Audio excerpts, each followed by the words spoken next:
Boa noite a todos. Boa noite. Estamos nós reunidos para estudarmos a obra Libertação, hoje, 9 de outubro de 2020. Vamos fazer a nossa prece?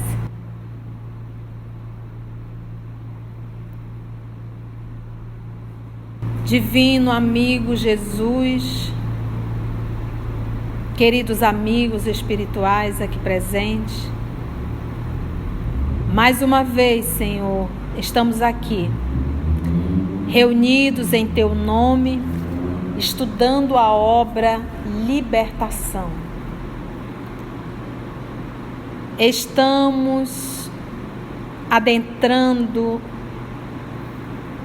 no diálogo do nosso irmão Gúbio, explicando sobre a segunda morte.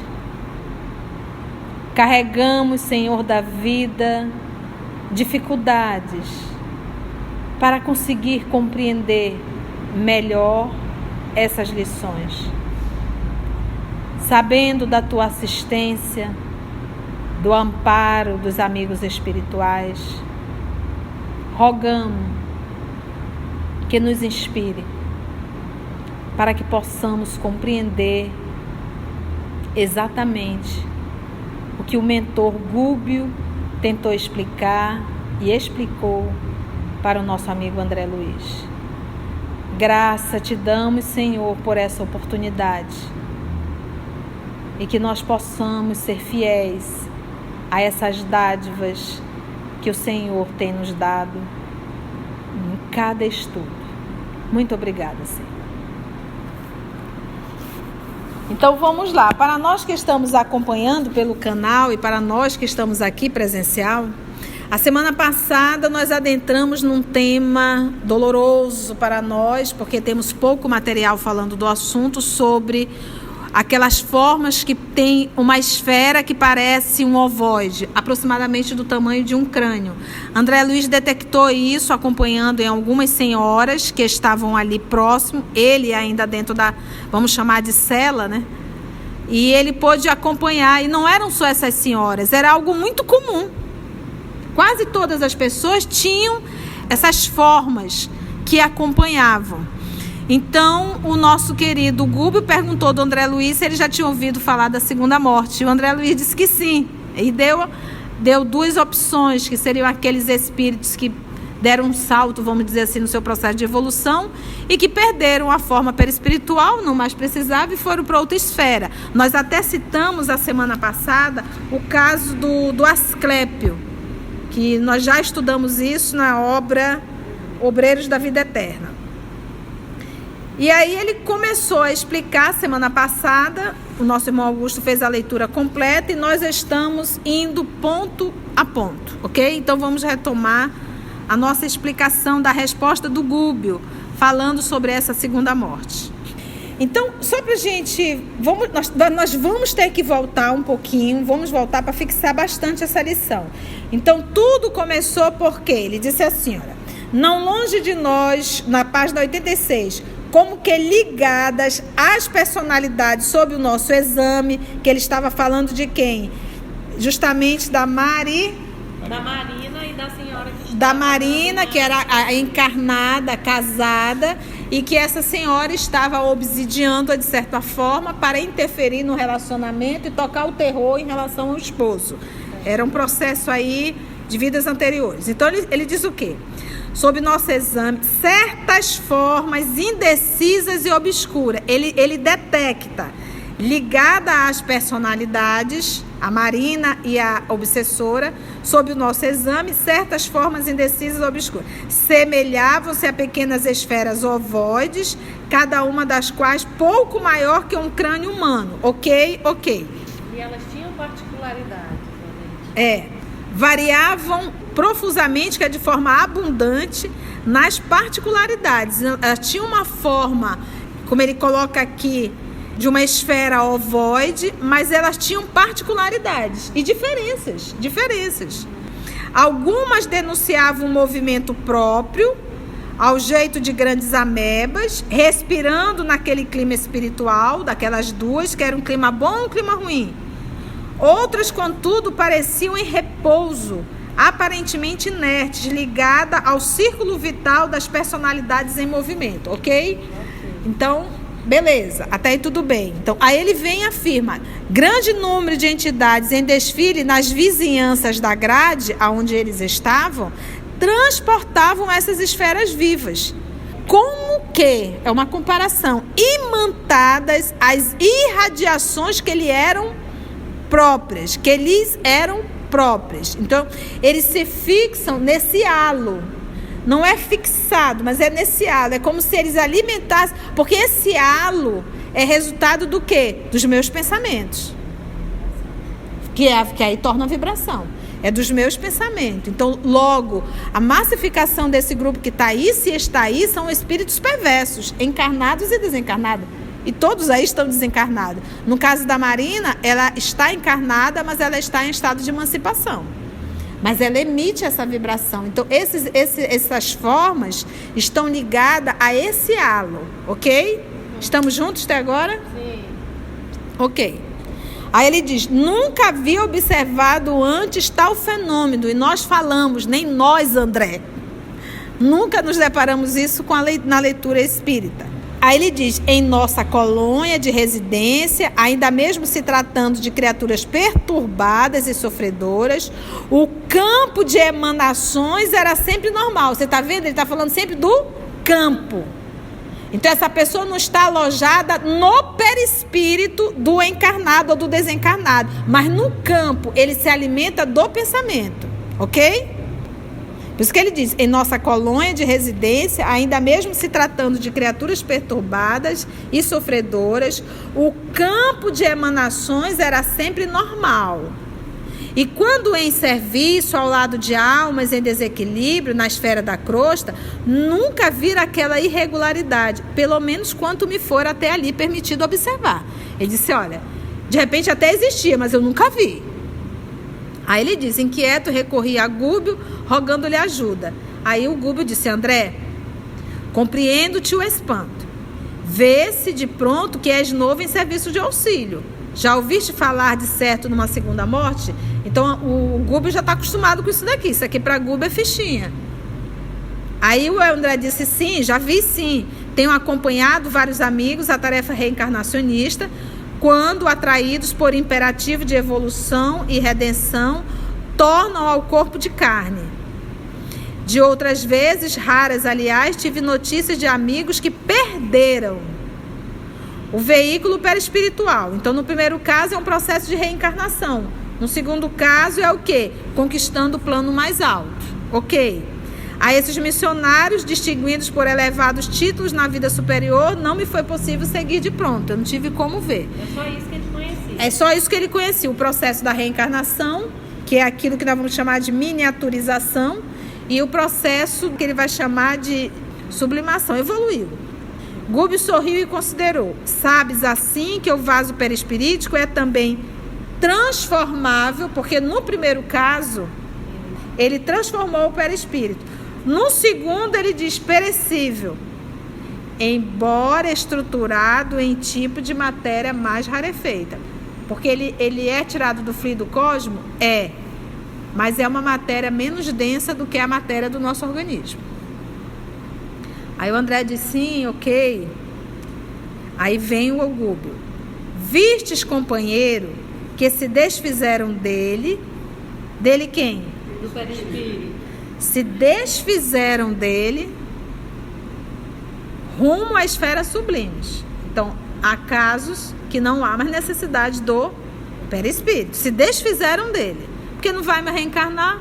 O perispírito, ele é o mediador entre o espírito e a matéria densa. Se eu não vou ter mais necessidade de encarnar, para que estar com ele? Para onde eu vou? Então, olha só, ele diz assim: que se desfizeram dele rumo a esferas sublimes, cuja grandeza, por enquanto, não nos é dado sondar. Então, esse é o primeiro caso. Esse primeiro caso, o que eles fizeram? Se desfizeram. E observar-te, irmãos, que se submeteram a operações redutivas e desintegradoras dos elementos perispiríticos para renascerem na carne terrestre. Então, esse é o processo da miniaturização. Beleza. Os primeiros, quais são os primeiros? Foram os que diminuíram ou os que perderam? Os que perderam. Exatamente. Os primeiros são servidores enobrecidos e gloriosos no dever bem cumprido. Enquanto os segundos são colegas nossos que já merecem a reencarnação trabalhada por valores intercessores. Isso aqui está muito bem explicado no Missionário da Luz. Então, nós vamos ver o caso do Segismundo. Então, lá nós acompanhamos os processos das reencarnações programadas. E fica muito claro que são raras as reencarnações programadas. A massificação é no Sistema Único de Reencarnação. Que é raríssimo os casos de sexo. Vamos fazer menino, isso é raríssimo. A pessoa busca o sexo, e do sexo acaba surgindo uma gravidez. Tô grávida. Então é um fenômeno natural, vai pela, né? Fenômeno natural. Quem que vem, titia? Obviamente, espíritos que estão ligados ao grupo. Então, por isso é que é natural. Já está ligado mesmo. É um obsessorzinho, de leve, melhor encarnado do que desencarnado, né? Alguém que eu devo, por aí se vai. Então ele diz assim: os primeiros são servidores enobrecidos e gloriosos, no dever bem cumprido, enquanto os segundos são colegas nossos que já merecem a reencarnação trabalhada por valores intercessores. Mas, tanto quanto ocorre aos companheiros respeitáveis desses dois tipos, os ignorantes e os maus, os transviados e os criminosos, também perdem um dia a forma perispiritual. A forma perispiritual. Pela densidade da mente. Mente é uma construção, não vai confundir mente com pensamento, tá? Pensamento é um atributo do espírito, a mente é uma construção do espírito. Então, isso é, pela densidade da mente, essa mente saturada de impulsos inferiores, não conseguem elevar-se e gravitam em derredor das paixões absorventes que por muitos anos elegeram em centro de interesses fundamentais.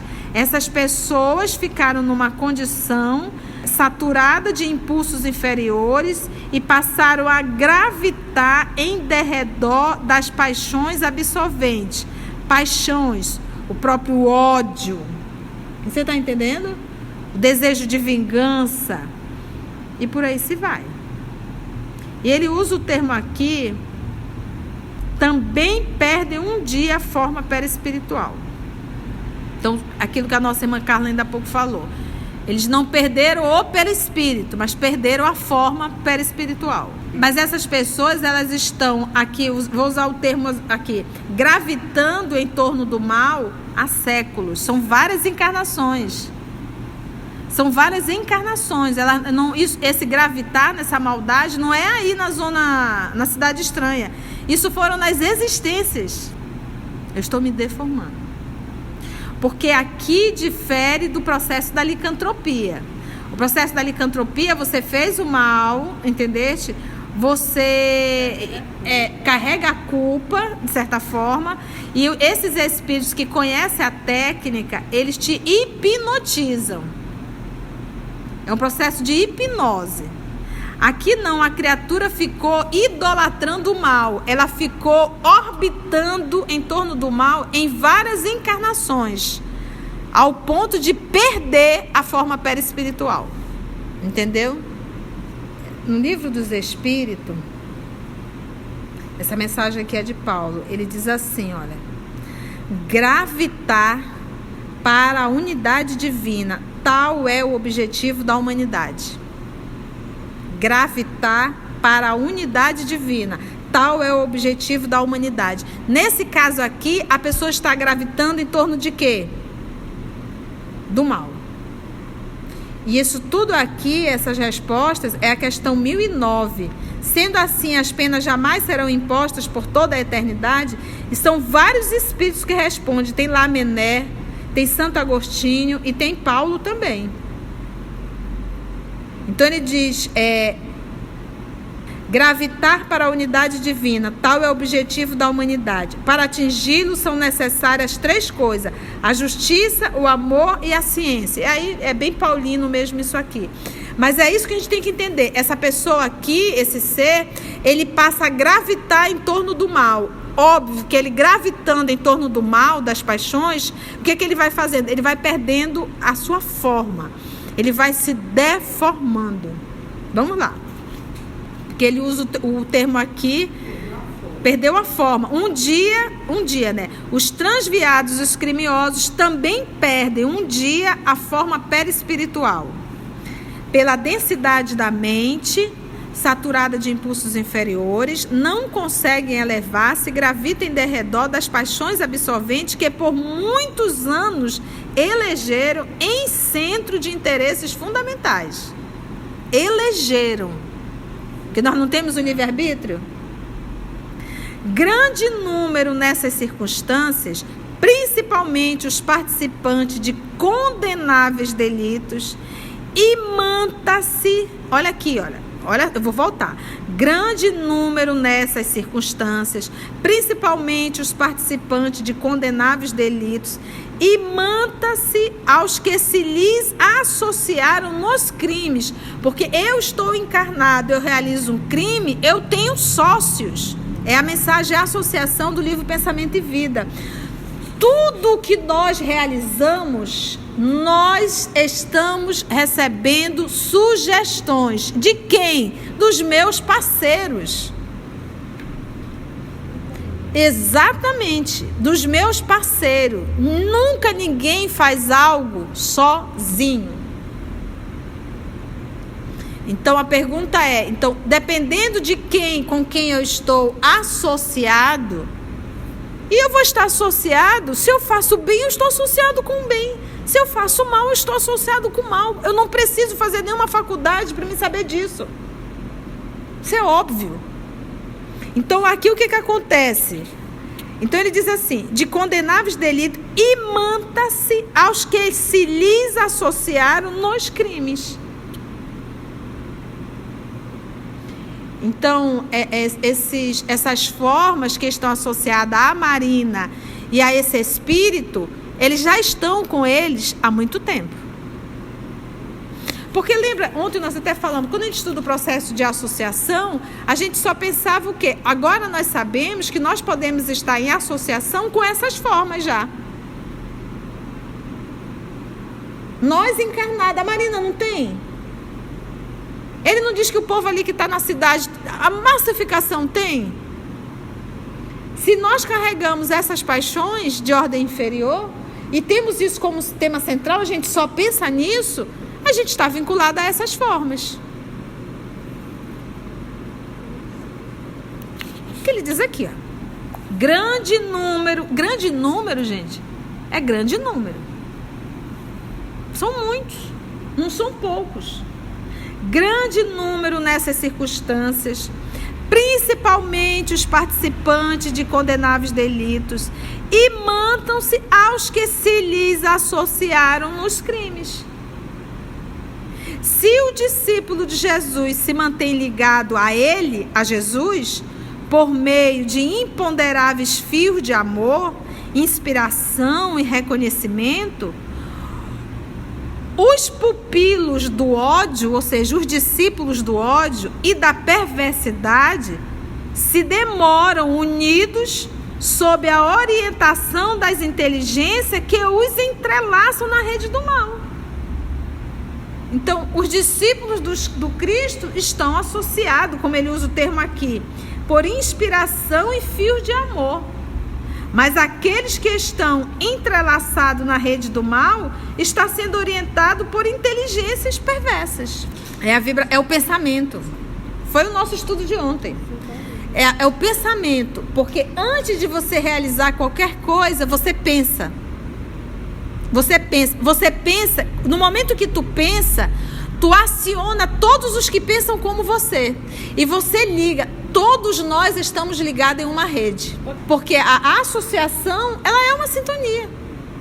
Por exemplo, se de repente aqui hoje eu tive uma decepção muito grande, aí me deu vontade de sair da vida, eu quero acabar com a minha vida. Aí eu começo, só nesse movimento de eu ter feito esse passo, eu quero me matar, eu já começo a olhar para o prédio que eu estou, nesse momento eu já me associei, e eu ligo, são fios realmente, é impressionante. Olha só. Os transviados, os criminosos também perdem um dia a forma perispiritual. Ok. Aí ele diz assim, olha.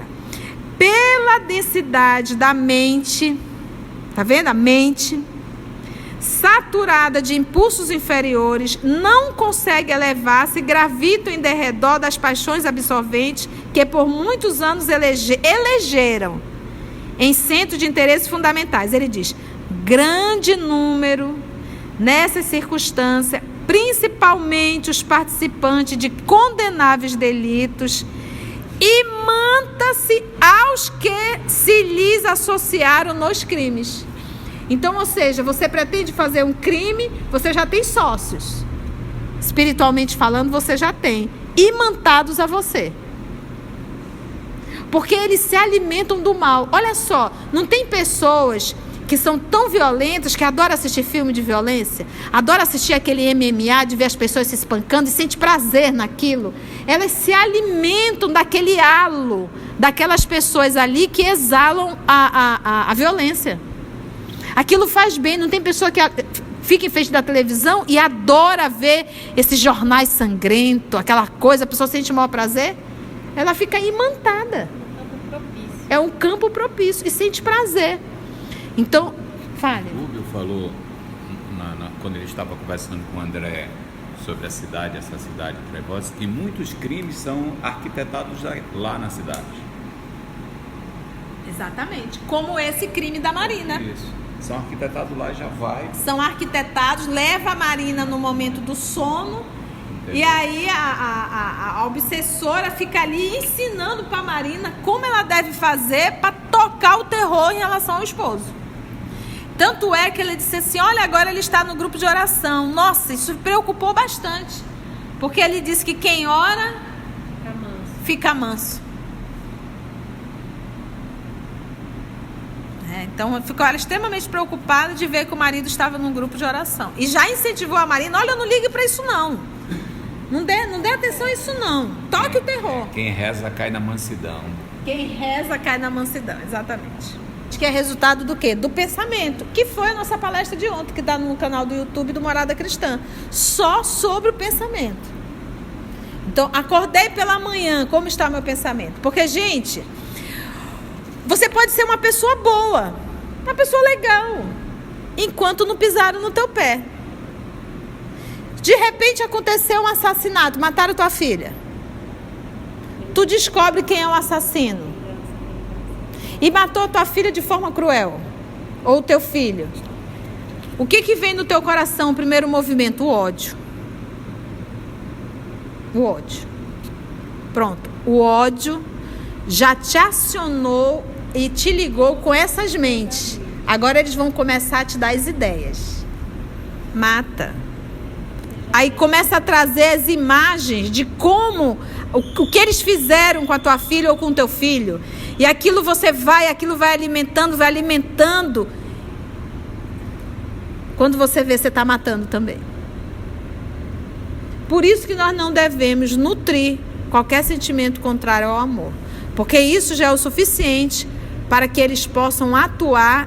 Porque o propósito deles é destruir. Eu passei pela morte de um filho assassinado, dando exemplo, né? Tá ok? Dando exemplo. Mas vamos dizer que eu tenha passado por isso. É uma prova que pode ser uma expiação. O que a lei me diz? Perdoa.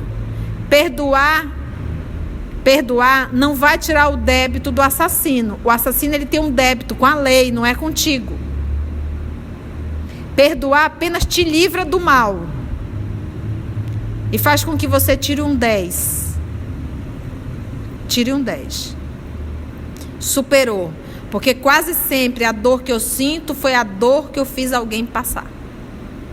Quase sempre. Então, se é uma expiação, é nesse caso. Ou pode ser uma prova.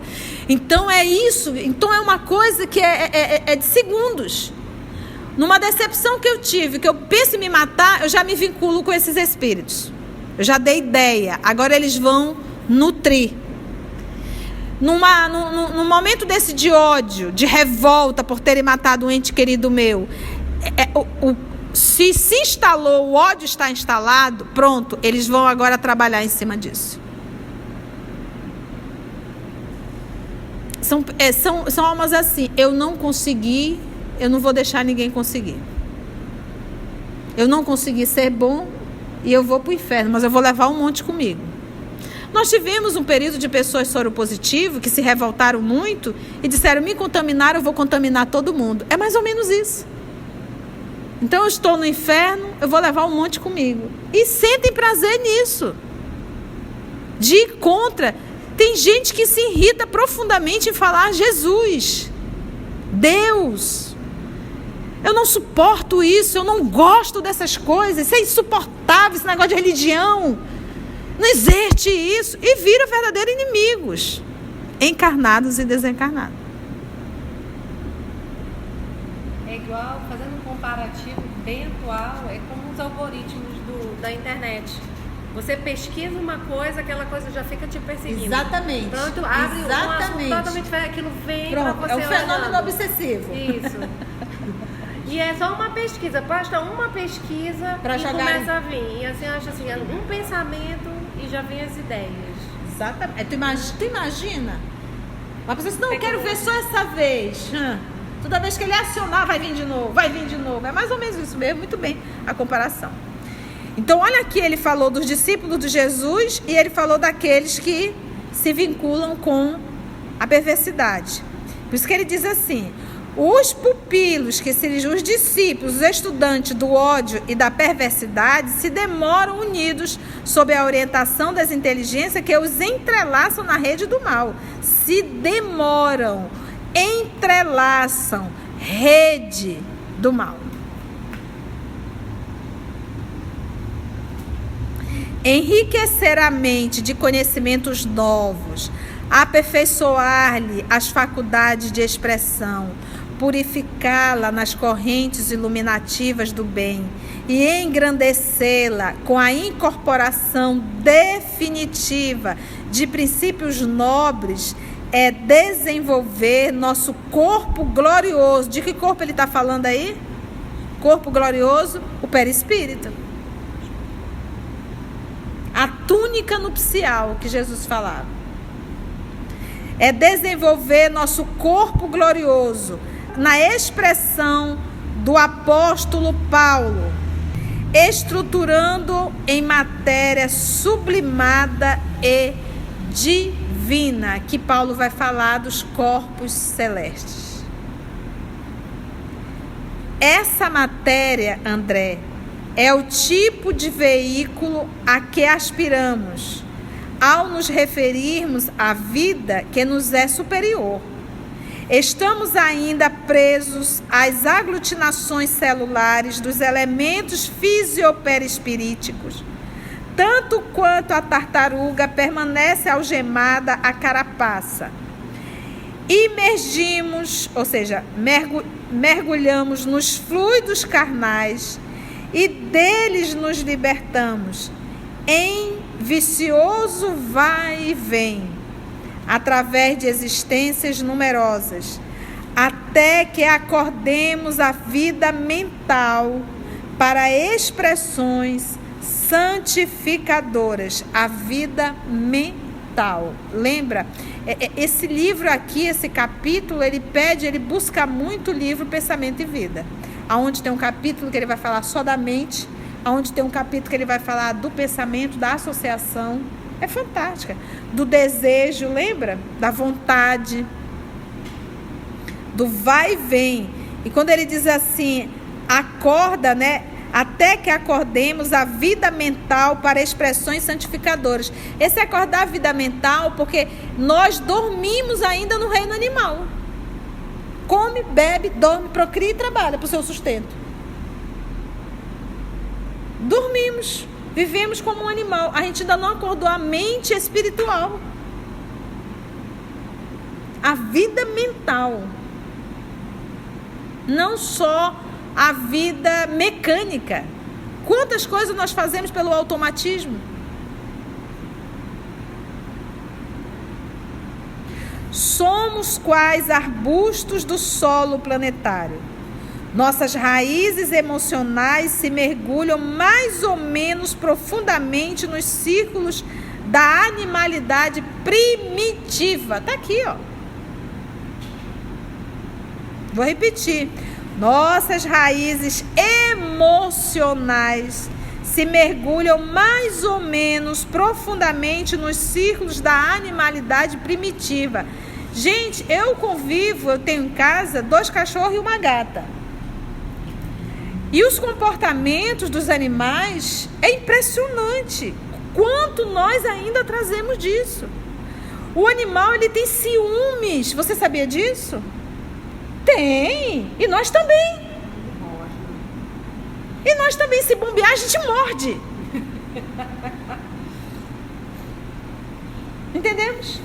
É isso aqui, olha, gente. Nossas raízes emocionais se mergulham mais ou menos profundamente nos círculos da animalidade primitiva. Vem a foice da morte e corta-nos os ramos dos desejos terrenos. Todavia, nossos vínculos guardam extrema vitalidade nas camadas inferiores e renascemos entre aqueles mesmos que se converteram em nossos associados. Olha aí a palavra associação, de longas eras, através de lutas vividas em comum e aos quais nos agrilhoamos. Esse agrilhoar aí é de quê, hein? É de ficar livre ou de prender? Prender. É. Aos quais nos agrilhoamos pela comunhão de interesses de linha evolutiva em que nos encontramos. Ele diz, nem é forçado, nem é ruim, a gente que gosta. São afinidades mesmo, Então, as elucidações eram belas e novas aos meus ouvidos. Em razão disso, calei as interrogações que me vagueavam no íntimo para atenciosamente registrar as considerações do instrutor que prosseguiu, cenas do próximo capítulo. Então, vamos ver a próxima semana. Então, nós aprendemos que o quê? No processo da reencarnação programada, a miniaturização. No processo da evolução, há uma perda do corpo perispiritual, porque não é mais necessário. Ele vai usar aqui o termo perder o veículo perispiritual, porque não precisa mais reencarnar. E aí ele vai falar desse caso aqui das pessoas que gravitaram em torno das paixões inferiores absorventes. Então eles, o que eles fazem? Eles perdem a forma perispiritual. A forma, mas não o perispírito.